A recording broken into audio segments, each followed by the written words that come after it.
আমার খুব স্বপ্নের জিনিস আমার হাতে এসেছে। এটাকে নিয়ে এই ভাঙা ঘরে কোথায় যে টাঙাই আমার নিজেরই মাথাটা যেন খারাপ হয়ে যাচ্ছে। তুমি কোথায় টাঙাই? এখানে টাঙাবো? দেখ অয়ন, মাও একটা চকচক করছে কি একটা জিনিস নিয়ে দেওয়ালে টাঙাচ্ছে। চল তুই আর আমি ওটা মায়ের কাছ থেকে চেনে, তুই আর আমি খেলবো ওটা নিয়ে। চল চল চল। এই জিনিসটা কি? এটা নিয়ে আমি আর অয়ন খেলা করব। কি? এই জিনিসটা নিয়ে খেলা করবি? এই জিনিসটার মর্ম তুই বুঝিস? ইউটিউব থেকে আমাদের 1 লাখ ফ্যামিলি পূরণ হওয়ার পরে আমাদের এই জিনিসটাকে দিয়েছি গিফট, আর তুই এটা নিয়ে খেলা করবি? খেলা করলে কি হবে মা?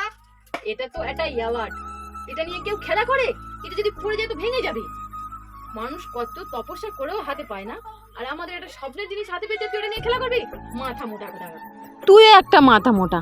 আমি এই সিলভার বাটনটা নিয়ে ভাবছি কোথায় টাঙাবো, এরা এসে খেলা করতে। যা ভাগ এখান থেকে। পালাই পালাই, এখানে থাকলে মার খেতে